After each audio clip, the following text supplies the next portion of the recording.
Abu Bakr Zahid, an 8-year-old, comes to this mosque every day. His father, an army officer, died in a suicide bombing while praying here one afternoon, just a few weeks ago. Abu comes here to see his father's slippers, left at the entrance before the bomb went off. Suicide attacks in Pakistan in the last 2 years have killed over 2,000 people. The landscape of Pakistan's cities has been altered for a long time to come. I think the army is indeed Parvez Hudboy is a respected political defense analyst based in Islamabad. He says Pakistani public opinion has turned against the Taliban, and they now tolerate US drone attacks in tribal areas. The fact is that Baitullah Masood, who was the killer of Pakistanis, those praying in mosques, in attending funerals and so forth, was killed by an American drone. The US administration has been pressuring the Pakistani military to attack the Haqqani network, the main threat to the US and Afghanistan. They are headquartered in North Waziristan. Osama bin Laden is also suspected to be hiding in North Waziristan. The US accuses the Pakistani army of not mounting any major offensives directed towards these threats.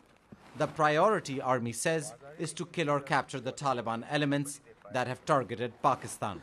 Those who attack the Pakistan army are the bad Taliban. They've got to be targeted, cleared out, killed, whatever.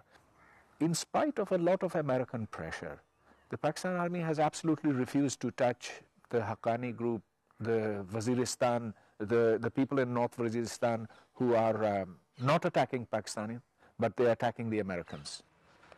Good evening, sir. The Pakistan army insists it can't take on all groups at once and must protect their citizens first.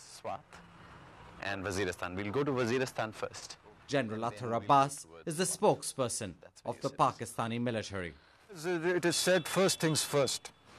So the organizations, the terrorist organization, which are directly affecting the state, the government, the public, and so is the case of this Tehreek-e-Taliban Pakistan of Baitullah network. Now this organization is responsible for all acts of terrorism in our country, and therefore the government had decided to move against this organization. This may not be good enough for the US. If Pakistan does not move soon against the Haqqani network of Afghan insurgents based inside Pakistan's borders, the US signaled it may send American troops across the border into Pakistan in hot pursuit. Parvez Hudboy says that would turn Pakistani public opinion completely against the US. He says Pakistanis know it was the Americans and the CIA that got this all started in the first place.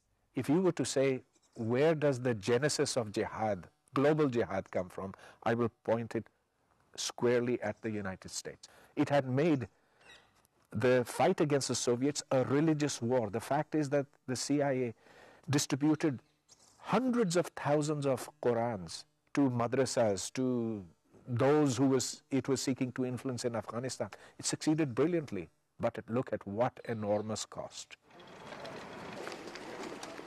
Pakistan's military leaders describe this as a guerrilla war with a wily enemy, where brute military force alone cannot succeed. Waziristan is not Swat. In Swat, the Taliban were outsiders.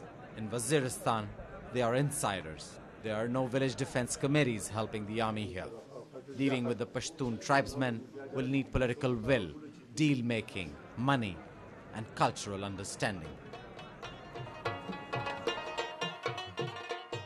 You can take a tribal to hell with love, but you can't take him to heaven with anger. He loves music and holds all musicians in contempt. He loves to fight, but hates to be a soldier. He's a very good friend and a very, very bad enemy. So this is the kind of person you're dealing with. And he is governed by his traditions more than by laws.